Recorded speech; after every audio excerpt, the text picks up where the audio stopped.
परमात्मा को पाने तथा उसका वास्तविक लाभ प्राप्त करने के लिए पवित्र बाइबल में प्रमाण है कि प्रभु ने मनुष्य को अपना ही स्वरूप बनाया। 6 दिन में सृष्टि रचकर 7वें दिन विश्राम किया। कुरान शरीफ में प्रमाण है कि हजरत मोहम्मद को खुदा स्वयं कह रहे हैं कि मैंने तुम्हें उस परमात्मा की महिमा बताने के लिए भेजा है। वो परमात्मा कबीर है जिसने 6 दिन में सृष्टि रची तथा 7वें दिन तख्त पर जा विराजा। उसकी खबर किसी बाखबर से पूछ कर तो देखो। कृपया अवश्य सुनिए जगत गुरु तत्वदर्शी संत रामपाल जी महाराज के अमृत वचन। आदरणीय दादू साहेब जी ने जब परमात्मा मिले थे 7 वर्ष की आयु में, बालक थे छोटे से दादू जी, परमात्मा उनको सचखंड लेकर गए। 3 दिन 3 रात तक बेहोश पड़े रहे, कोमा में थे दादू जी।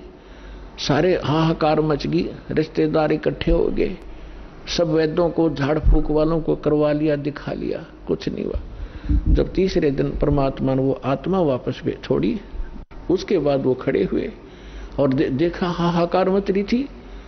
वैसे तो सौपन भी बांध लेते, जब देखा हो मैं तो भगवान के साथ गया था, मैं तो परमात्मा के साथ गया था और 3 दिन तक वहां देखा और ऐसे ऐसे जैसे रास्ते में जो दिक्कतें आती हैं वो भी दिखाई दादू जी को। फिर क्या बताया है, जिन मुझको निज नाम दिया सोए सतगुरु हमारे, दादू दूसरा कोई नहीं वो कबीर सिरजनहारे। अब आदरणीय रामानंद जी को परमात्मा ऐसे लेकर गए थे, सचखंड ले गए। वो ज्यादा विद्वान पाक रहे थे, संस्कृत भाषा गणी जाने थे, ब्राह्मण कुल में जन्म था। 1400 ऋषि बना रखे थे जो उनके द्वारा प्राप्त ज्ञान को आगे जनता में प्रचार किया करते थे और बहुत बड़ा बोलबाला था। 104 वर्ष के वृद्ध हो चुके थे रामानंद जी, जो परमात्मा काशी में आए हुए थे। वो लीला में आयु 5 वर्ष की लीला में आयु थी भगवान की, यानी 99 वर्ष का अंतर था। परमात्मा 5 वर्ष के और रामानंद 104 वर्ष के महर्षि, विद्वान, कंठस्थ याद कर रखा चारों वेदों के मंत्रों को, गीता को, पुराणों को, और बोला धारावाहिक संस्कार सुनाया करते थे। जब परमात्मा ने उसकी अपना ज्ञान के सामने उसके ज्ञान को तोला, और ज्ञान सब ज्ञानड़ी कबीर ज्ञान सो ज्ञाने, जैसे गोला तोब का भाई करता चले मैदान। रामानंद जी विष्णु के उपासक थे और गीता जी को अध्याय किया करते थे, एकादशी का व्रत करते थे। परमात्मा ने एक ही प्रश्न किया था कि कौन ब्रह्मा का पिता है, कौन विष्णु की मां, शंकर का दादा कौन है, पंडित जी दे बता। अब रामानंद जी इस बात पर हंसे कि बालक क्या बोल रहा है तू, ये तो अजरो अमर है, सर्वेश्वर है, महेश्वर है, स्वयंभू है। विष्णु जी स्वयं मालिक है, सारे ब्रह्मांडों के रचयिता है, इनके कोई माता पिता नहीं। परमात्मा ने कहा कि देवी भागवत पढ़कर देखो 3रे स्कंद में। अब उसको कंठस्थ याद थे रामानंद को, परमात्मा ने सारा बताया, तुरंत समझ गया कैसा ही लिखा है और खोल कर देखा। फिर शिव पुराण के अंदर बताया कि रुद्र संहिता को निकालो 5 से लेकर 9 अध्याय में। उनको याद था, उठाने की जरूरत नहीं थी। कहां तो ये श्री विष्णु जी की उत्पत्ति काल रूपी ब्रह्म से, जिसको तुम सदा शिव कहते हो, और दुर्गा जिसको तुम शिवा कहते हो, ये दुर्गा है। अब सारा कुछ समझकर रामानंद जी ज्ञानमत हो गया, फेल। फिर उसने सोचा कि मैं अभ्यास करता हूं, समाधिस्थ होता हूं, अंदर समाधि लगाता हूं। तो परमात्मा ने कहा, उसने कहा जी मैं समाधि लगाता हूं और बहुत दूर तक देख के आता हूं ऊपर के नजारों को। परमात्मा बोला कि समाधि लाओ। ज्यों ही उसने समाधि लगाई, अभ्यास था, आगे पहुंच गया कति लास्ट में, क्योंकि ये जो शरीर है ये इस ब्रह्मांड के अंदर, इसका सारा नक्शा है ब्रह्मांड का। और सूक्ष्म शरीर जो इस जब समाधि चलती है, इससे हट ऊपर नजर बाहर निकल जाता है और उसके अंदर फिर बहुत लंबाई हो जाती है इसकी, ब्रह्मांड के सिर लग जाता है ऊपर जा करके। और इसका थोड़ी सी झलक कभी देखनी हो तो सुबह या शाम के समय या सूर्य की तरफ पीठ करके अपने शरीर की छाया पर देखना 1-2 मिनट एकटक, और फिर उसको सामने देखना। ऊपर नीचे से लेकर आपका सूक्ष्म शरीर की एक झलक दिखाई देगी। इतना बड़ा आसमान का सिर अड़ा दिखाई देगा आपको। ये इतना बड़ा बन जाता है जिसको विराट भी कहते हैं। लेकिन इस फंडों में आपने बढ़ना नहीं, लेकिन एक विज्ञान ज्ञान को समझने के लिए आपको ये हिंट दिए जाते हैं। तो जब आगे वो पहुंचे,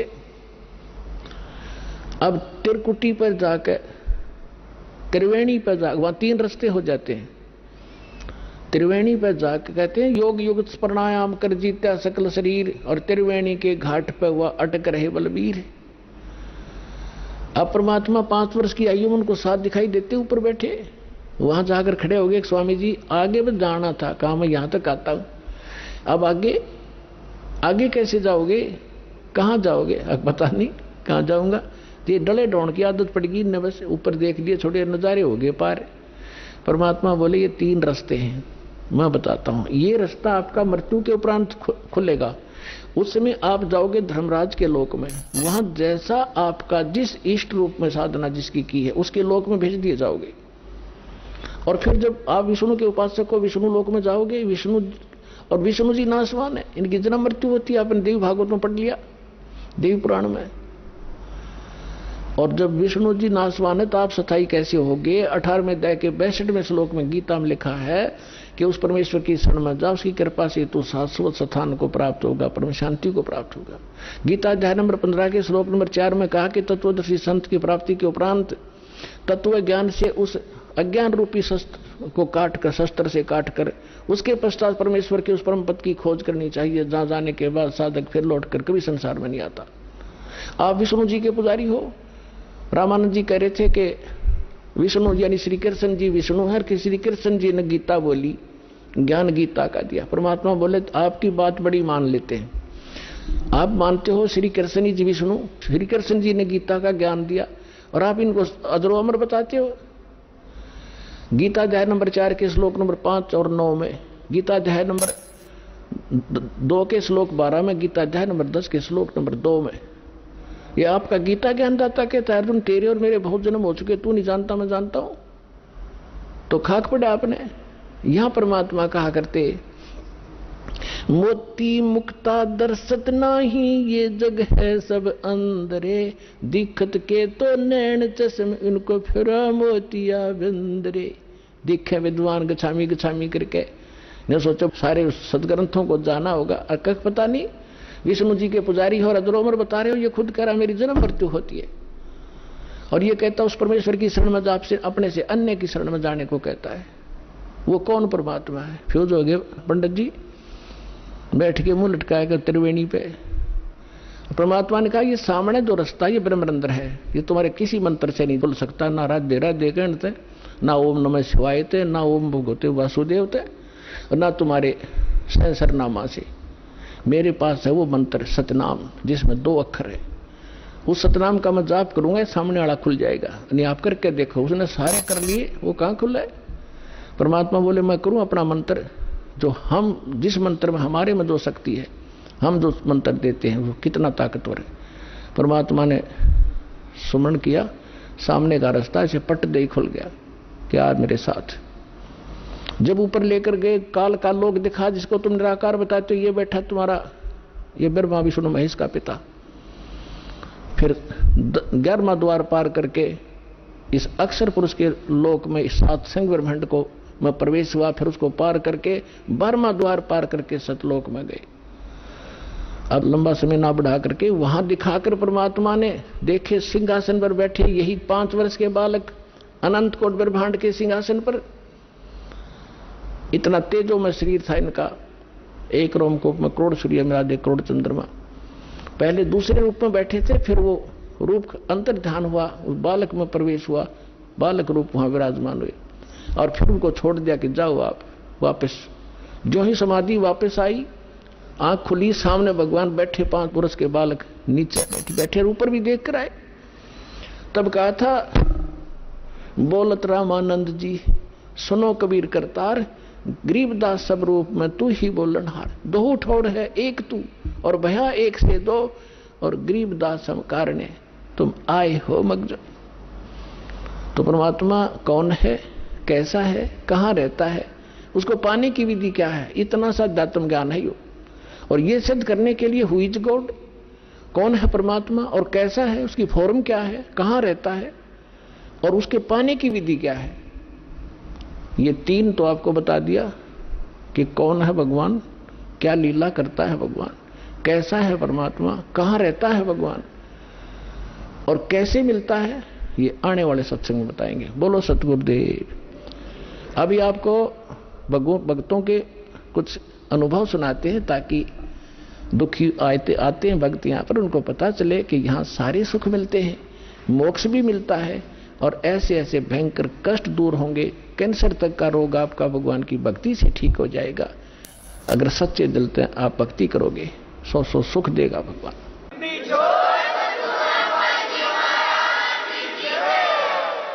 परम पिता परमेश्वर कबीर जी की असीम रजा से आप सभी पुण्यात्माएं ये सत्संग सुनने के लिए उपस्थित हुए। बहुत ही जन्म जन्मांतर के कोई शुभ संस्कार जिस प्राणी के एकत्रित होते हैं, उनको मानुष जन्म प्राप्त होता है, और मानुष जन्म प्राप्त करके उसको अपने उद्देश्य का पता लगे, ऐसी पुण्यात्माएं बहुत ही कम हुआ करती हैं। क्योंकि परमात्मा की जानकारी संत दिया करते हैं, महात्मा बताया करते हैं। जो ज्ञान परमेश्वर ने स्वयं आकर ज्ञान दिया था, वो यथार्थ ज्ञान था, और वो हमारे तक पहुंचा नहीं। उसके विपरीत पूरे मानव समाज को, पूरे विश्व में यहाँ के भगवान ने, यहाँ के मालिक ने, स्वामी ने, सरपुरुष ने सबको भ्रमित कर रखा है। ऐसी साधनाएं करवाई जा रही हैं जिनसे मोक्ष कभी नहीं हो सकता, और ना ही जीव का कल्याण हो सकता। हम ऋषि महर्षियों की महिमा सुना करते थे, और बहुत बड़े वो चमत्कार भी दिखाया करते थे। लेकिन अब हमें तत्व ज्ञान की रोशनी से पता चला कि वो अध्यात्म मार्ग का सबसे घटिया स्तर का उनका जो ज्ञान था, और वो साधना थी जिसकी मानव को कति आवश्यकता नहीं है।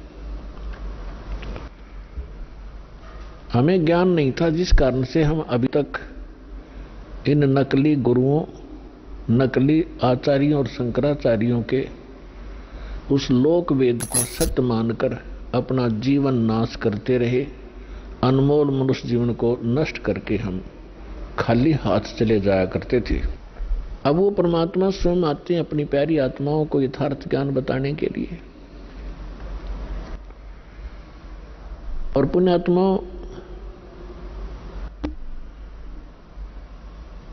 श्रीमद् भगवत गीता अध्याय नंबर 16 के श्लोक 23 और 24 में स्पष्ट किया है कि शास्त्र विधि को त्याग कर जो मनमाना आचरण करते हैं, मनमुखी पूजाएं करते हैं, मनमुखी साधनाएं करते हैं, उनको न तो कोई सुख प्राप्त होता है और न उनको कोई सिद्धि प्राप्त होती है, और न ही उनकी गति होती है। और इन तीन पदार्थों के लिए, तीन वस्तुओं के लिए ही हम परमात्मा की भक्ति किया करते हैं। शास्त्र विधि अनुसार साधना कौन सी है, उसका प्रमाण कहाँ है, जिससे हम निर्णय कर सकें कि वो साधना कौन सी है और कहाँ प्रमाणित है, और किन महापुरुषों ने वो साधना की जिनका मोक्ष हुआ हो, और हम ये मानते हो कि सचमुच उन महापुरुषों का मोक्ष हुआ ही हुआ है। तो फिर हम आसानी से समझ सकते हैं कि जो साधना मोक्षदायक है वो कौन सी है और मोक्ष के विपरीत है वो कौन सी है, शास्त्र अनुकूल साधना कौन सी है, शास्त्र विरुद्ध कौन सी है। जब तक हमें स्वयं ये निर्णय नहीं होगा कि शास्त्र अनुकूल साधना कौन सी है और शास्त्र विरुद्ध कौन सी है, तो तब तक हम जो भी साधना कर रहे होते हैं उसी को सत्य मानते हैं, क्योंकि उसी समुदाय में जिसमें हम रह रहे होते, चाहे हम किसी धर्म क्षेत्र में रह रहे हों या हम किसी संत गुरु के शिष्य बनकर अपनी भक्ति साधना कर रहे हों, तो वहां जितने भी आपको मिलते हैं, अनुयायी मिलते हैं, धर्म के अनुयायी मिलते हैं या उस संत जिसके आप अनुयायी शिष्य बने हो उसके जो अनुयायी मिलते हैं, वो सभी वही साधना कर रहे हैं और सभी सेट हो जाते हैं कि यही ठीक है, क्योंकि सभी कर रहे हैं। सबसे पहले तो हम ये निर्णय करेंगे कि सदग्रंथ किसे कहते हैं, वो सदग्रंथ कौन से हैं जिनको हम आधार मानकर अपनी भक्ति करें और निर्णय करें। पुण्यात्माओं, अपने हिंदू धर्म के अंदर जो महत्वपूर्ण और सदग्रंथ माने जाते हैं यथार्थ ज्ञान युक्त, सबसे पहले पवित्र चारों वेदों का नाम आता है और फिर उससे भी बढ़कर विशेषकर हिंदू समाज के अंदर श्रीमद् भगवत गीता वेदों से भी एक नंबर पर मानी जाती है, क्योंकि ये कहा जाता है कि चारों वेदों वाला ज्ञान और श्रीमद् भगवत गीता के अंदर संक्षिप्त करके सरल करके बताया गया है। ये बिल्कुल सही है। इसके बाद आते हैं पुराण और उपनिषद। पुराण क्या है, उपनिषद क्या है और वेद और श्रीमद् भगवत गीता क्या है, ये हमने समझना पड़ेगा। पुण्यात्माओं, ये मोक्ष मार्ग है, ये मनुष्य जीवन बहुत अनमोल है। मानव को अभी इसकी कीमत का ज्ञान नहीं है, केवल सुनते सुनते हैं कि मानुष जन्म बड़ी मुश्किल से प्राप्त होता है, बड़ा सुदुर्लभ है और इसको ऐसे व्यर्थ नहीं करना चाहिए। लेकिन इस तत्व ज्ञान से आपको वास्तविकता का पता चलेगा कि सचमुच ये कितनी कीमत है इसकी। और जिस समय आप इस तत्व ज्ञान के आधार से मनुष्य जीवन की कीमत को समझोगे, जिस प्रकार अब भारत का या पूरे विश्व का बच्चा बच्चा ये चाहता है और सभी समाज भी चाहता है कि बच्चे बेटे और बेटियां सभी शिक्षा ग्रहण करें और कितना ही पैसा हमारा लगे ये शिक्षित हों। और कितनी महंगी शिक्षा हो चुकी है, हम फिर भी गरीब से गरीब व्यक्ति भी ये सोचता है कि अपने बच्चों को पढ़ाऊं ताकि इनका जीवन सफल हो। आप देख रहे हैं, आपके समक्ष है। और दास ने वो जमाना देखा है जिसमें इस पढ़ाई की कोई कीमत नहीं थी, वैल्यू नहीं थी, और घर से धक्के तो पकड़ पकड़ टीचर लाया करते छोटे बालकों को, उनके घर वालों को समझा बुझा के।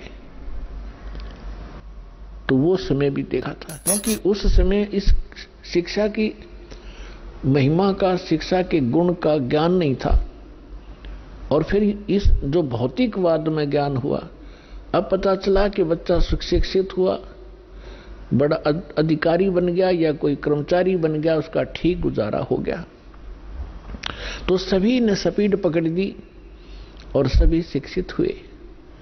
अब परमात्मा की लीला को आप धीरे धीरे समझोगे। ये सारी लीला करी कबीर भगवान ने, इस परमेश्वर ने, कि एक बार मेरे बच्चे अक्षर ज्ञान युक्त हो जा।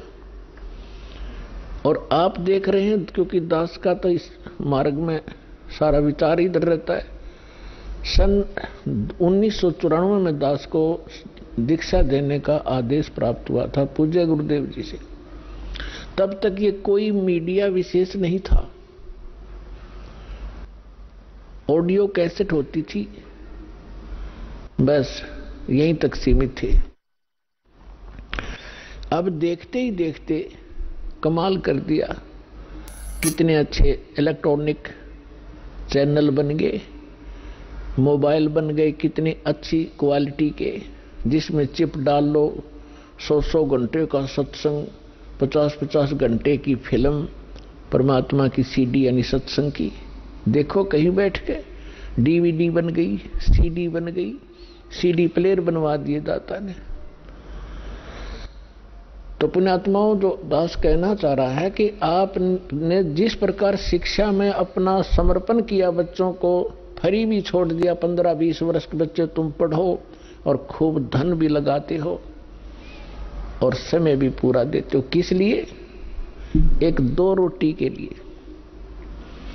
और जितने बच्चे आज पढ़ रहे हैं जिनमें से 2% ही सरकारी नौकरी ग्रहण करेंगे, 98% वो फिर वही काम करेंगे जो हमारे दादे परदादे परंपरागत करते आ रहे थे। अब इसका फायदा हमें ये हुआ कि हम शिक्षित कर दिए दाता ने, और अब शिक्षित हुए तो भगवान पहचानेंगे।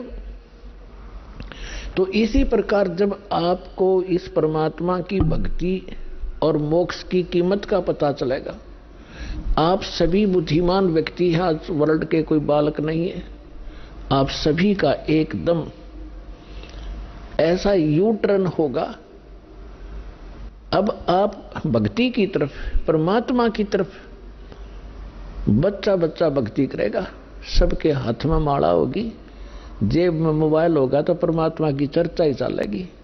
ये बकवाद बंद हो जाएंगी जो जिनके लिए इसको प्रयोग किया जाता है। तो दास प्रार्थना ये करना चाहता है कि आप जी, दास जो आपको गॉड गिवन स्पिरिचुअल नॉलेज बता रहा है, प्रभु दत्त, परमेश्वर ने अपने मुख कमल से जो तत्व ज्ञान बोला है, वो तत्व ज्ञान अभी तक छुपा हुआ था, परमात्मा का आदेश था।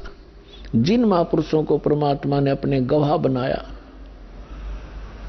साक्षात्कार किया, जिन महापुरुषों ने परमेश्वर का सचखंड देखा, जहां हम रहा करते थे, जहां से आत्मा सारी की सारी जहां से आई है, जहां हम कितने सुखी थे, ना मृत्यु थी ना वृद्धावस्था थी, युवा शरीर रहता था, किसी चीज का अभाव नहीं था, कोई गर्मी और सर्दी वहां नहीं थी, बहुत सुंदर वातावरण है। तो हम वहां रहा करते और उस सुख को हम छोड़कर यहां आ गए। काल ने हमारी बुद्धि इतनी जकड़ दी कि सब कुछ भुला दिया। हमने पिछले जन्म का नहीं पता, हम कहां थे कैसे थे, ऐसी मिट्टी डाल देता हमारी बुद्धि के ऊपर। ये परमेश्वर ने आकर के हमें बताया कि आप यहां के वासी नहीं हो, आप इतना कष्ट उठा रहे हो, आप सारा जीवन एक इस भौतिक सुख को प्राप्ति के लिए, संपत्ति संतान की व्यवस्था करने के लिए सारा जीवन डिवोट कर देते हो, और जब आप संसार छोड़कर जाते हो आपके साथ कुछ नहीं जाता, केवल पूरे जीवन में किए हुए पुण्य और पाप आपके साथ होते हैं। तो पुण्यात्माओं, दास आपको ये बताना चाहता है, सतर्क करना चाहता है कि दास जो आपको ज्ञान सुना रहा है, इसको बहुत ही सावधानी से सुनो और विशेष कसक से सुनो, क्योंकि जैसे बच्चा टीचर के पास पढ़ने जाता है, ट्यूशन भी लगवाता है, क्लास में भी अपना जो शिक्षा दी जाती है उसको भी ग्रहण करता है, और 1 वर्ष लगा रहता है जब जाकर उस सिलेबस को कवर कर पाता है, और फिर 20 वर्ष तक वो पढ़ के 2 रोटी के निर्वाह के लिए उद्देश्य रखकर वो इतना कुछ समय व्यतीत करता है। और अब हम क्या उद्देश्य रखेंगे? परमात्मा प्राप्ति, भगवान की भक्ति, और शिष्टाचार, नेक नीति से रहना। जैसे हम रिश्वत वगैरह, जैसे कोई रिश्वत लेता है, कोई मिलावट करता है, कोई 2 के 20 बनाता है, कोई चोरी करता है, तो जब हमें ज्ञान होगा कि ये हम अपने संस्कार खराब कर रहे हैं और मिलना मिलाना वही है जो किस्मत में लिखा हुआ है, इससे ना अधिक हो सकता ना कम हो सकता। यदि हम 2-5 करके कोई 2-4 लाख रुपये की तो मार लिया, हाथ दाव लगा लिया अपनी नकली सूझबूझते, तो फिर ऐसा झटका लगेगा मनमाने कोई चोरी हो जा या कोई बालक बीमार हो जा, 2-3 लाख रुपये भी लग जाए और बच्चा भी मर जाता है, तो वो पैसा तो रहा नहीं, वो पाप कर्म ज्यों के त्यों रह गए जो उस पैसे को कमाने के लिए वो तगड़मबाजी करी थी।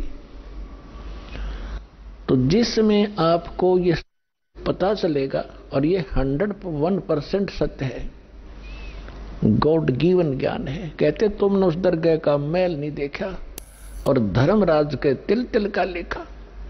एक पाई पाई का हिसाब है उस सच्चे दरबार में, क्योंकि आपने वो जगह देखी नहीं, देखी है तो आपका याद नहीं। और परमात्मा का भेजा हुआ संत, उस मालिक का दास, उस परमेश्वर का कृपा पात्र, उस परमात्मा से प्राप्त ज्ञान को ही आप तक पहुंचाता है।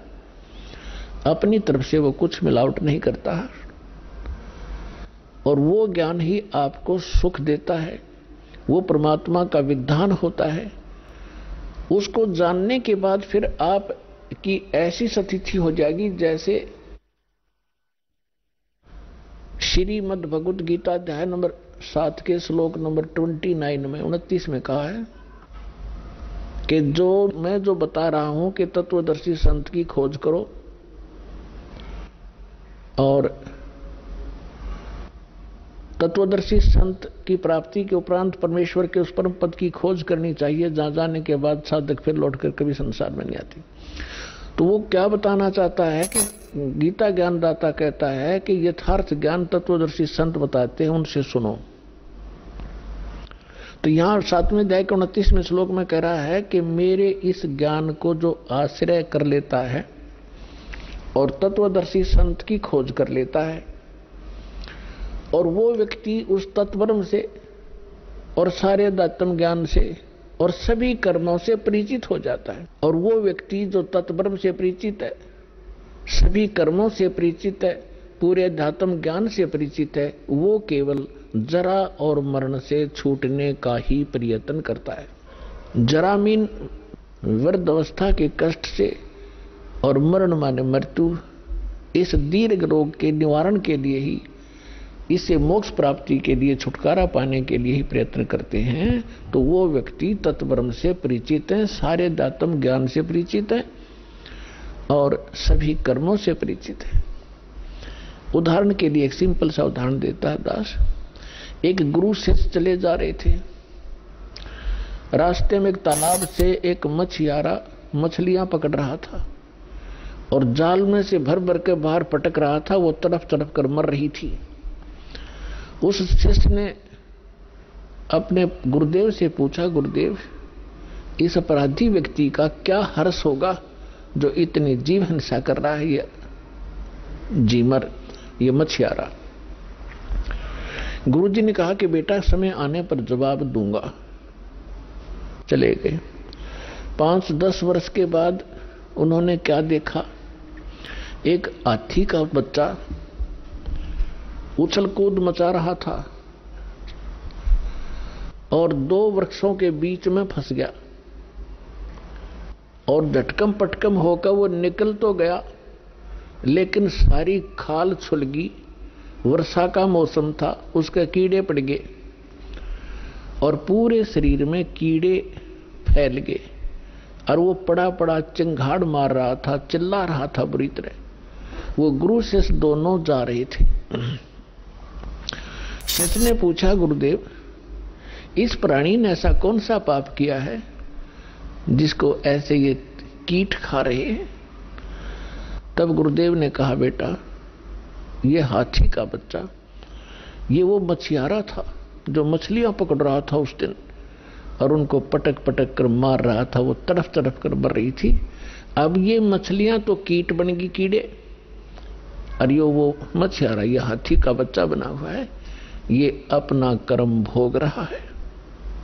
तो पुण्यात्माओं, परमेश्वर स्वयं आकर बताते हैं कि तुमने उस दरगाह का मैल नहीं देखा,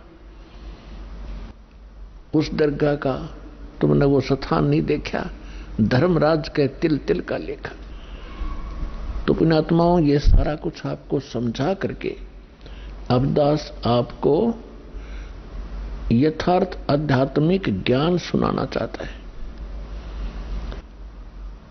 अब प्रसंग चला था कि जो ऑथेंटिक सदग्रंथ हम मानते हैं, उन सदग्रंथों में कौन से शास्त्र हैं जिनको आधार मानकर साधना भक्ति की जानी चाहिए।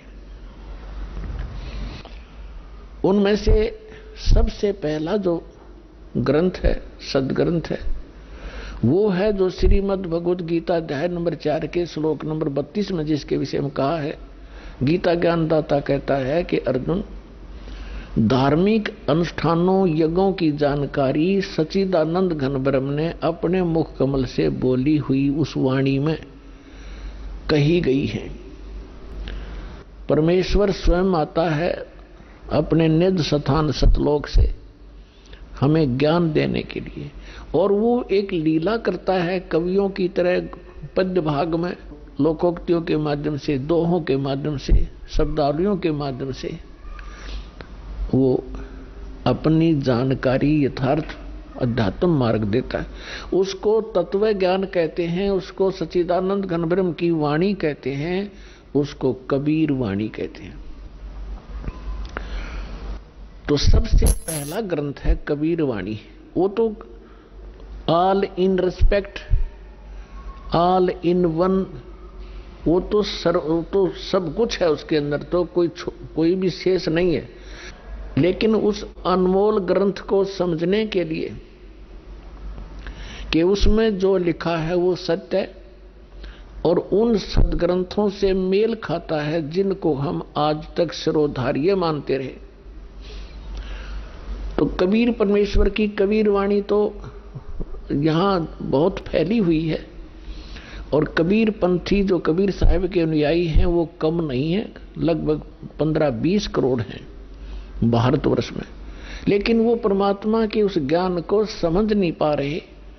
जैसे 80-90 करोड़ हिंदू हैं, और हिंदू धर्म की जो शुभ पुण्य आत्माएं हैं अपने सदग्रंथ यानी चारों वेदों को, पवित्र श्रीमद् भगवद गीता को, पवित्र चारों वेदों को, पवित्र पुराणों को सत्य मानते हैं और सब उस पर आधारित है।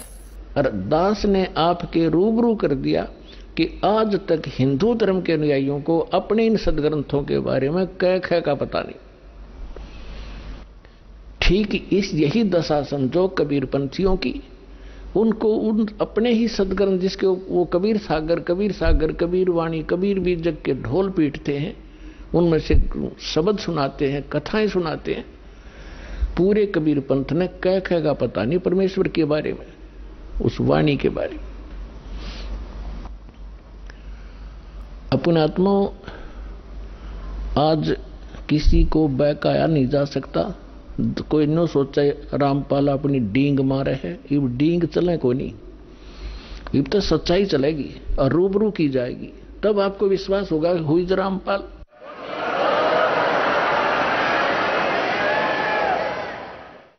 तब आपको विश्वास होगा कि हुई रामपाल।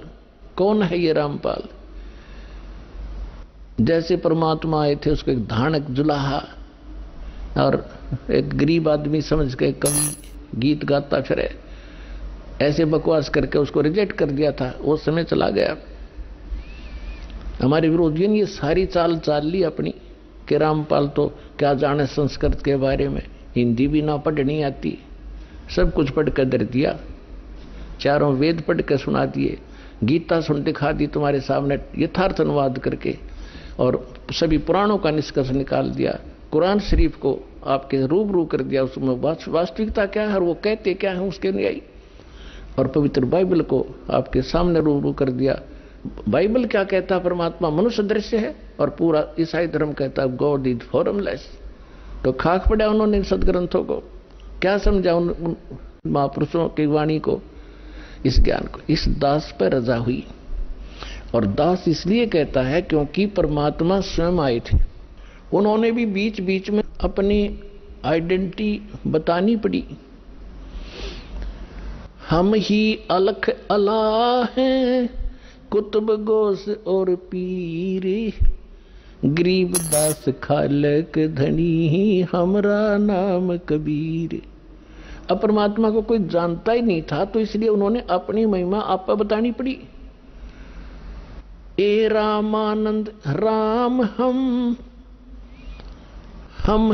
52 नरसंगे, गरीब दास कली कली, हम ही सर्वंगे, सर्वव्यापक हम ही हैं। और ए स्वामी सृष्टा में, सृष्टि हमारे तीरे, दास गरीब अधर बसू में, अवगत सत कबीरे। तो परमात्मा ने अपनी महिमा आप पर बतानी पड़ी, इसलिए दास भी ये रह कर कह रहा है कि इस विश्व में इस दास के अतिरिक्त ये यथार्थ ज्ञान नहीं है। और यदि कोई इस दास से प्राप्त ज्ञान और इस मंत्रों को स्वयं आगे प्रचार करता है तो अच्छी बात है, लेकिन स्वयं वो संत बनकर ये दान करने लग जाएगा, वो समाज का सबसे बड़ा शत्रु होगा, और वो अब घने दिन चलेगा नहीं। तो दास आपको ये बताना चाहता है कि हमारे जो यथार्थ सदग्रंथ हैं, तो परमात्मा का जो कबीर वाणी है, कबीर बीजक है, कबीर सागर है, और कबीर शब्दावली है, कबीर दोहे हैं परमात्मा के, ये तो 1 नंबर का सदग्रंथ है। इसमें सभी 18 पुराण, 11 उपनिषद, 6 शास्त्र और श्रीमद् भगवद गीता, और साथ में 4 वेद, इस सभी का समावेश है। लेकिन वो लैंग्वेज ऐसी है जो आम व्यक्ति समझ नहीं सका, क्योंकि अभी तक अध्यात्म मार्ग को जानने की चेष्टा उन्हीं लोगों ने की जो संस्कृत जानते थे, और वो व्याकरण को ही महत्व देते रहे। पुण्यात्माओं, परमात्मा ने सारा समाधान कर रखा है। कहते हैं जैसे कुंभ कुमार का, ऊपर चित्र अनूप, वस्तुता मद है नहीं, जैसे जल बिन कूप। कि परमात्मा क्या बताना चाहते हैं कि जैसे एक सुंदर घड़ा हो और उसके ऊपर बहुत अच्छी चित्रकारी कर रखी हो, और उसमें जल हो नहीं, उसमें भर रखी हो खड़, और एक सिंपल सा घड़ा हो और उसके अंदर शीतल जल, स्वादिष्ट जल भरा हो, तो परमात्मा ये बताना चाहते हैं हमें कि तुम किसको पसंद करोगे? जिसमें जीवन दाता जल है, चाहे उस घड़े के ऊपर चित्रकारी बेसिक ना हो, सिंपल हो, पर शीतल जल हो और खूब सुंदर बढ़िया पानी भरा हो, तो के चाटे उस चित्रकारी के आले घड़े में जिसमें खड़ भर रखी हो। तो ये संस्कृत और शुद्ध हिंदी बोलने वाले इस जनता को अपने पीछे इसी आधार से लगाए हुए थे कि कबीर क्या जाने ज्ञान को, इसने बोलना भी नहीं आता, इसकी भाषा उठपटांग है। तो आज तक हम वो खड़ खाते रहे उस शुद्ध चित्रकारी घड़े वाली, उन शुद्ध बोलनिया की। अब हमने पता चला कि इसमें अमृत भरा पड़ा है, जो हमारा जीवन दाता जल भरा पड़ा है इसे सिंपल से घड़े में, और आज हम सब तृप्त हो रहे हैं। अब जो खड़ खा रहे आज तक रो रहे हैं। तो पुण्यात्माओं, अब प्रथम नंबर तो ये परमात्मा का ये तो अनमोल ज्ञान है, इसमें तो ऑल इन वन का करें वो है। अब हम चारों वेदों पर आधारित हैं, हिंदू धर्म के, विशेषकर हिंदू धर्म के अनुयायी, और श्रीमद् भगवद गीता पर आधारित हैं कि ये ऑथेंटिक शास्त्र हैं, और 18 पुराणों पर। अब दास ये बताएगा कि सदग्रंथ कौन कौन से और किस सत्र के हैं, उपनिषद क्या है, पुराण क्या है, वेद क्या और गीता क्या है। अब जैसे सृष्टि रचना के अंदर आपको बहुत बार सुनाया है, अब भी थोड़ा सा हिंट देंगे। जिस समय हम अपनी गलती के कारण इस काल के साथ आगे, और जब हम वहां से चले, परमात्मा ने एक संकेत किया था कि बच्चों तुम जा रहे हो, लेकिन मैं तुम्हें एक सार नाम बताता हूं, मूल मंत्र बताता हूं। इस मूल मंत्र को तुम याद रखना, फिर मैं तुम्हें शीघ्र वहां से छुड़वा लाऊंगा। यदि तुम दुखी हो तो इस मूल मंत्र को, मूल नाम को, मूल ज्ञान को और इस सार नाम को याद रखना। अब हमने कहा जी ठीक है। तब तो हमारा चा चढ़ रहा था ये आने का, बहुत जबरदस्त उमंग उठ रही थी। अब यहां ते इसने ऐसे पत्थर डाल दिए हमारी बुद्धि पर, हमें ये नहीं पता, 2-3 वर्ष के बाद ही भूल लेते हैं पिछला हमने क्या किया था। तो उसको याद दिलाने के लिए स्वयं परमेश्वर आए। उस परमेश्वर ने दया बख्शी हमारे ऊपर। कबीर परमात्मा जी ने इस ज्योत निरंजन सरपुरुष, जो यहाँ का 21 ब्रह्मांड का स्वामी है, इसके अंतःकरण में अपना ज्ञान फीड कर दिया, फैक्स कर दिया। जैसे एक मोबाइल से दूसरे मोबाइल में एक फिल्म की फिल्म फैक्स हो जाती है, दूसरे डाउनलोड हो जाती है, ऐसे डाउनलोड कर दिया और उसमें समय भर दिया।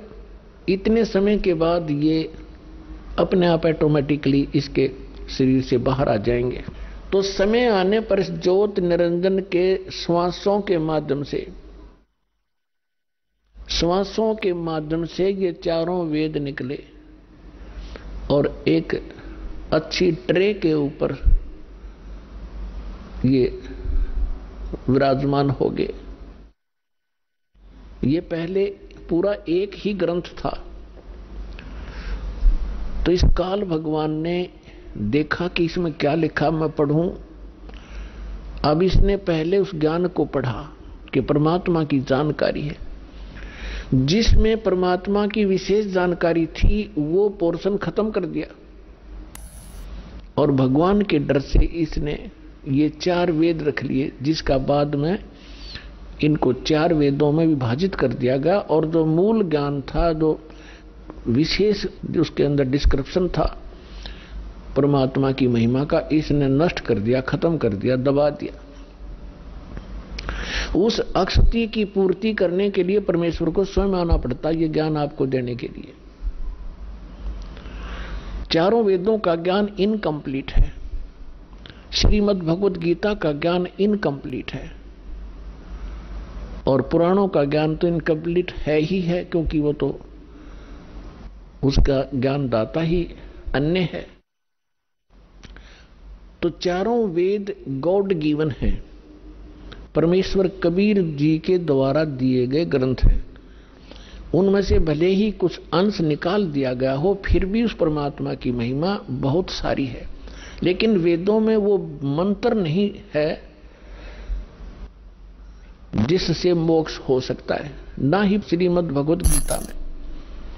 इन वेदों में ज्ञान परमात्मा की महिमा का कलम तोड़ है।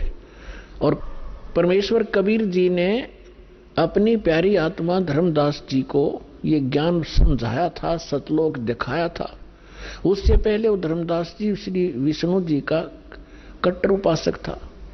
जैसे हम हिंदू धर्म के अंदर जन्मे सभी प्राणी श्री ब्रह्मा जी, श्री विष्णु जी को, श्री शंकर जी को, विष्णु जी को के भी हम अगर इष्ट मानते थे तो शंकर जी को समांतर आदर देते थे और उनका भी एक आधा मंत्र साथ जपया करते थे।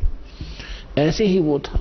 जब उसकी बुद्धि मालिक ने सेट की, सचखंड लेकर गए सतलोक में, फिर उसको वापस छोड़ा, तब उसको पता चला कि सचमुच परमात्मा तो कोई और है और हम ब्रह्मा विष्णु महेश को परमात्मा मानते थे। और हमारे धर्मगुरु ये कहा करते कि वेदों में ये तीनों देवता सुप्रीम पावर है, इनकी कोई माता नहीं, कोई पिता नहीं, पुराणों में ऐसा ही है। और गीता का भी रेफरेंस देकर श्री कृष्ण जी को सुप्रीम पावर बताया करते थे। तो धर्मदास जी ने कहा कि हे भगवान, ये तो मैंने आंखों देख, धर्मदास जी ने कहा कि हे भगवान, मैंने तो आंखों देख लिया आपको, आप ही भगवान, और कोई भगवान नहीं है, ब्रह्मा विष्णु महेश, पावर नहीं, सुप्रीम पावर नहीं है, परमात्मा नहीं है, ये तो अक्षत्रिय विभागीय अधिकारी हैं। हे परमात्मा, फिर तो ये वेद और कतेब पुराण और ये सब झूठे हैं। परमात्मा ने कहा वेद कतेब झूठे नहीं भाई, झूठे हैं जो इनको समझे नहीं, झूठे तो वो है जो इनको समझ नहीं सके। ये बिल्कुल एक नंबर का ज्ञान है इनके अंदर, वेद और कतेबों में। और फिर परमेश्वर ने कहा कि वेद मेरा भेद है, मैं ना मिलूं वेदन के माही, और जौन वेद से मैं मिलूं, ये वेद जानते नहीं। परमात्मा ने कहा था ये चारों वेद मेरी महिमा का गुणगान करते। कबीर देव, कबीर देव, कबीर साहब, इसमें सैकड़ों स्थान पर, हजारों स्थानों पर लिखा है। और ब्रह्मा विष्णु महेश भगवान नहीं है, ये शिव पुराण के अंदर लिखा हुआ है। तो ये जिन्होंने इन वेदों और कतेबों को, पुराणों को समझा नहीं, वो लोग नकली थे, झूठे थे, उन्हें ज्ञान नहीं था। वेद कतेब झूठे ना भाई, झूठे हैं जो समझे नहीं। अब जो दास आपको आज निर्णय करने जा रहा है कि कौन से ग्रंथ हैं जिनको हम शास्त्र माने कि उनके अनुसार साधना करने से मोक्ष होगा, वो शास्त्र अनुकूल साधना है।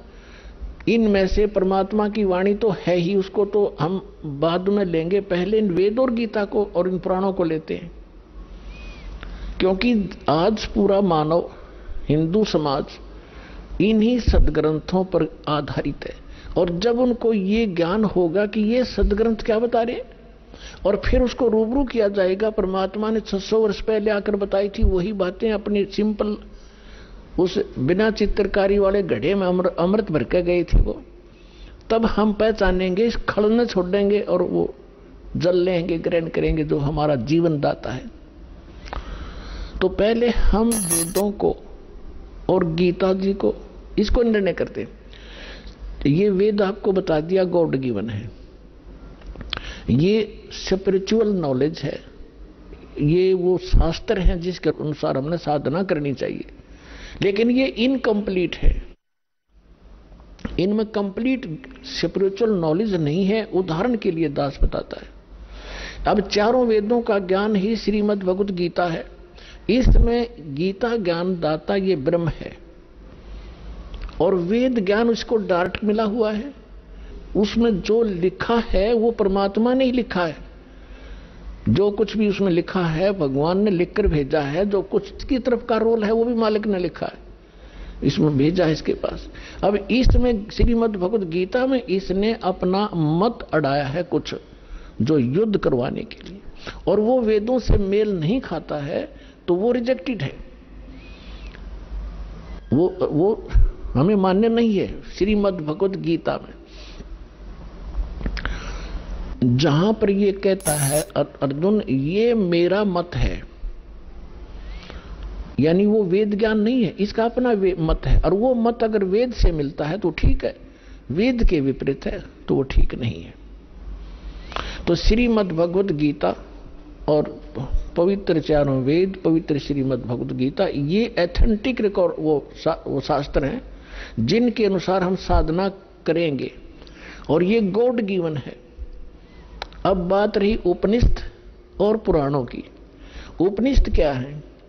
उपनिषद है किसी ऋषि का अपना अनुभव, जैसा उसने भगवान को जाना, वेदों को पढ़ा और फिर अपने डले ढोए अभ्यास समाधि समुद्धि लगाई, उसने जैसा अनुभव हुआ उसने उसमें लिख दिया, वो उसी के नाम से। जैसे मंडूक्य उपनिषद है, मांडुक्य नामक एक ऋषि था, उसका अनुभव उसमें जो लिखा है।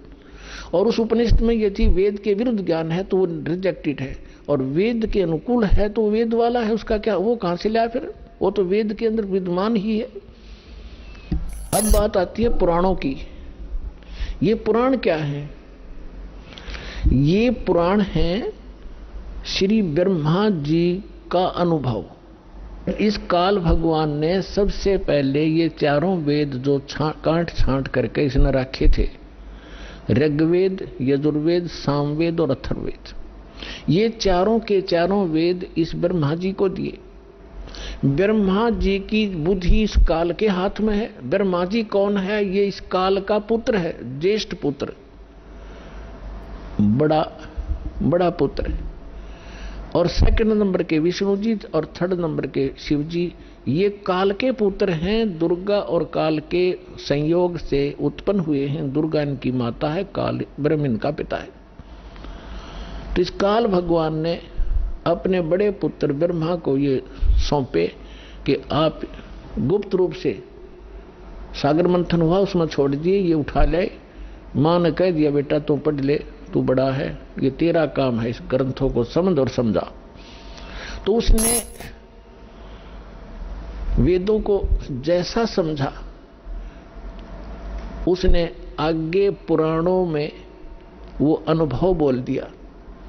ये पुराण एक ज्ञान है, इसको 18 विभागों में बांट दिया गया। कैसे बांट दिया? जैसे दक्ष आदि ऋषियों को ब्रह्मा ने ज्ञान दिया, उन्होंने आगे अन्य ऋषि अपने वंशजों को सुनाया, कुछ ब्रह्मा जी से प्राप्त, कुछ अपना अनुभव। आगे चलते चलते उसी ज्ञान को जो ब्रह्मा जी ने ज्ञान दिया था वो तो है ही सभी में, लेकिन प्रत्येक राइटर ने, प्रत्येक वक्ता ने अपना अपना अनुभव उसमें मिलाना शुरू कर दिया। तो ये जो ब्रह्मा जी का दिया हुआ अनुभव है, वेदों को जैसा उन्हें समझा है, तो वेदों से इन ऋषि महर्षियों ने एक ओम नाम प्राप्त कर लिया और उस ओम नाम को पूर्ण परमात्मा का मान लिया। जबकि यजुर्वेद अध्याय नंबर 40 के मंत्र नंबर 10 में स्पष्ट किया है कि कोई तो परमात्मा को संभवात कहता है। संभवात माने जन्म लेकर श्री राम और कृष्ण के रूप में अवतरित होता, जन्म लेता है, साकार। और कोई उसको असंभवात कहता है, यानी वो जन्म ही नहीं लेता, निराकार है। उसमें लिखा है कि वो परमात्मा कैसा है, जन्म लेता है या नहीं लेता है, वो तत्वदर्शी संत बताते हैं, उनसे सुनो। तो इससे सिद्ध हो गया कि वेद ज्ञान भी इनकम्प्लीट है, कंप्लीट नहीं है। अब इन ऋषियों की बुद्धि पर यहां पत्थर पड़ गया कि उसमें यह स्पष्ट किया है कि वो वास्तविक ज्ञान तो इनसे हटकर है। श्रीमद् भागवत गीता के अंदर अध्याय नंबर 4 के श्लोक नंबर 32 और 34 में स्पष्ट किया है गीता ज्ञानदाता ने, ब्रह्म ने, कि परमेश्वर अपने मुख कमल से जो ज्ञान देता है उसमें विस्तार के साथ उसकी वाणी में, उनके मुख से निकले हुए वचनों में वो यथार्थ भक्ति मार्ग और धार्मिक यज्ञों की जानकारी, अनुष्ठानों की जानकारी विस्तार से की गई है। वो तत्व ज्ञान है और उस ज्ञान को जानकर तो सर्वथा सभी पापों से मुक्त हो जाएगा। चौथे अध्याय के 34वें श्लोक में कहा कि उस ज्ञान को तत्वदर्शी संतों के पास जाकर समझ, उनको दंडवत प्रणाम करने से, कपट छोड़कर उनकी सेवा करने से, प्रसन्न करने से वो तत्वदर्शी संत तुझे उस तत्व ज्ञान का उपदेश करेंगे। इति सिद्धम कि गीता ज्ञान कंप्लीट नहीं है, इनकम्प्लीट है। आइए अब हम उन श्रद्धालुओं के अनुभव जानते हैं जो जगत गुरु तत्वदर्शी संत रामपाल जी महाराज जी से दीक्षा प्राप्त कर चुके हैं तथा उनके द्वारा बताए गए भक्ति मार्ग पर चल रहे हैं। नमस्कार सर। साहब। सर क्या नाम है आपका? सतेंद्र सिंह। सतेंद्र जी आप कहाँ से हैं? इटावा उत्तर प्रदेश। सर संत रामपाल जी महाराज से नाम दीक्षा आपने कब ली? 21 नवंबर 2012। सर संत रामपाल जी महाराज से नाम दीक्षा लेने से पहले क्या आप कोई भक्ति साधना भी करते थे? हाँ जी, भक्ति करता था, देवी देवताओं की भक्ति करता था और सारे जो जैसा कहता था मैं वैसे ही करता था। व्रत पे रहता था, वीरवार का व्रत है, मंगलवार का व्रत है, मंगलवार को प्रसाद बांटता था। सर आपने बताया कि आप देवी देवताओं की भक्ति करते थे, व्रत भी रहते थे, तो इन सब भक्ति साधनाओं से आपको क्या लाभ मिले? लाभ नहीं मिला, परेशानियां मिली हैं। मैं बीमार पड़ता था और हमारा काम भी छूट जाता था, तो मैं लोगों से मांगता था कभी 100 रुपये देना, 50 रुपये देना, तो कुछ दिन बाद हमारा काम भी छूट गया। काम छूटने के बाद मैं एक एक दाने के लिए लाले पड़ गए थे। इसी दिल्ली में मैं रहता था, तो कुछ संग साथी थे जिसके साथ खाता पीता था, वो भी लोग मेरे से दूर हट जाते थे। मैं 2 बार उन देवी देवों का भर्ती करता, मैं 2 बार बीमार पड़ा, SI हॉस्पिटल में मैं भर्ती रहा, हफ्ता भर्ती रहता था, तो उनसे मुझे कोई लाभ नहीं मिला। सर, जो भक्ति साधनाएं आप करते थे उनसे आपको कोई लाभ नहीं मिले, तो फिर संत रामपाल जी महाराज की शरण में आप कैसे आए? बंदी छोड़ सतगुरु रामपाल जी महाराज जी की शरण में एक मुझे पुस्तक मिली थी, ज्ञान गंगा। वो भगत जी का नाम था, विनोद बाबा बोलते हैं उनको, जो फरीदाबाद मुनेसर में रहते। उन्होंने मेरे को ज्ञान गंगा पुस्तक दी थी। उसमें ये कहा था कि आप इसको पढ़ो, आपके सारे कष्ट दूर हो जाएंगे। तो उन्हीं की से मैं यानी आश्रम गया, आश्रम से मुझे नाम दीक्षा प्राप्त हुई। सर, संत रामपाल जी महाराज से नाम दीक्षा लेने के बाद क्या आपको कोई लाभ भी प्राप्त हुए? हाँ जी, मैं लाभ प्राप्त हुआ है। हमारे में से बीमार हुई तो ब्लड की दिक्कत कोई नहीं देता था, तो सुबह के टाइम डॉक्टर ने बोला कि आपकी पत्नी ठीक है, अब कोई दिक्कत नहीं। उसके बाद हमारे पिताजी को कैंसर हुआ। कैंसर होने के बाद मैं सारे डॉक्टर इटावा सैंपई हॉस्पिटल में ले गया। उसके बाद मैं ग्वालियर में ले गया। ग्वालियर में लेने वाला डॉक्टर ने बोला कि इनकी सिर्फ सेवा करनी है, ये नहीं बचेंगे। गले में यहाँ पर दांत उखड़ाया था तो कैंसर हुआ था। पानी तक नहीं जाता था मुंह में। तो मैं पिताजी को संत रामपाल जी महाराज जी के आश्रम में मैं ले गया, तो उनको भक्तों ने ज्ञान समझाया, उन्होंने नाम दीक्षा ली। तो मैंने मालिक से प्रार्थना करी, हे परमात्मा, बंदी सो सतगुरु रामपाल जी महाराज जी, ये हमारे पिताजी हैं और इनको कैंसर हुआ, डॉक्टरों ने मना कर दिया। बंदी सो सतगुरु रामपाल जी महाराज जी ने बोला, डॉक्टरों ने मना किया, परमात्मा ने तो मना नहीं किया। आप ये भक्ति करेंगे तो ठीक हो जाएंगे। आज आप विश्वास नहीं मानोगे, हमारा फोन नंबर लीजिए, आप जाकर के हमारे गांव में जाकर पूछिए, और वो बिल्कुल ठीक है, इस टाइम बिल्कुल स्वस्थ हैं और आप वो ठीक ठाक हैं। और आपको विश्वास नहीं है तो आप हमसे संपर्क करो, और मेरे पास सारी रिपोर्ट रखी हुई है, छोटी से लेके बड़ी तक रिपोर्ट और सारा कुछ है। आज संत रामपाल जी महाराज जी की कृपा से हमारे पिताजी बिल्कुल स्वस्थ हैं और खूब चल फिरते हैं, आते जाते हैं, कोई दिक्कत नहीं है, कोई परेशानी नहीं है। और मालिक की कृपा से मैं भी बहुत ठीक हूँ। और लाभ, हमारे सबसे बड़ा लाभ हमारे मुझे ज्ञान का हुआ। जो लोग कहते हैं कि हे परमात्मा मेरी रक्षा करो, वास्तव में आज परमात्मा है तो बंदी छोड़ सतगुरु रामपाल जी महाराज जी, पूरे विश्व के अंदर में बंदी छोड़ सतगुरु रामपाल जी महाराज जी की कृपा से आज मैं जो जिस कंपनी में जॉब कर रहा हूँ, आज मैं उस कंपनी में एक मैनेजर की पोस्ट पे बैठा हूँ। सबसे बड़ा लाभ मुझे ज्ञान का लाभ हुआ है। जो मुझे लाभ हुए हैं ये बंदी छोड़ सतगुरु रामपाल जी महाराज जी की कृपा से, उनके आशीर्वाद से है। और आज जो हमारी जो पहले परेशानी थी, आज मैं बंदी छोड़ सतगुरु रामपाल जी महाराज जी की कृपा से मैं बिल्कुल ठीक हूँ, और हमारी सारी स्थितियाँ बिल्कुल ठीक हूँ। हम जैसे जीना चाहते थे हम वैसे ही जी रहे। सर, आपने बताया कि आप अपने पिताजी को संत रामपाल जी महाराज के पास लेकर आए और उनका कैंसर ठीक हो गया। तो जो लोग आज दुखी हैं किसी न किसी बीमारी से, और जो कैंसर के मरीज हैं, उनको आप क्या संदेश देना चाहोगे? उनको संदेश में ये देना चाहता हूँ, अगर किसी को अधिक से अधिक बीमारी है, कोई परेशान है, जिन्होंने डॉक्टरों ने, ओझा ने, मौलवियों ने बिल्कुल मना कर दिया हो कि ये ठीक नहीं होंगे, ये अब यानी बिल्कुल खत्म होने वाले हैं, तो आप बंदी छोड़ सतगुरु रामपाल जी महाराज जी से आप दीक्षा लीजिए और सारे कष्ट दूर हो जाएंगे। जैसे हमारे पिताजी का कैंसर ठीक हुआ, ऐसे ही सबका ही ठीक होगा संत रामपाल जी महाराज जी की कृपा से। सर, संत रामपाल जी महाराज से नाम दीक्षा कैसे ले सकते हैं? संत रामपाल जी महाराज जी से अगर आपको दीक्षा चाहिए तो टीवी में सत्संग आता है, आप उस पे प्लेट पे फोन नंबर लिखे हुए, आप उन फोन नंबर से संपर्क कीजिए। आपको मुफ्त में ज्ञान, मुफ्त में नाम दीक्षा मिलेगी, मुफ्त में सब कुछ मिलेगा, मुफ्त में परमात्मा मिलेगा। आप संत रामपाल जी महाराज जी से दीक्षा लीजिए और अपना कल्याण करवाइए आप। धन्यवाद सर। सर साहिब।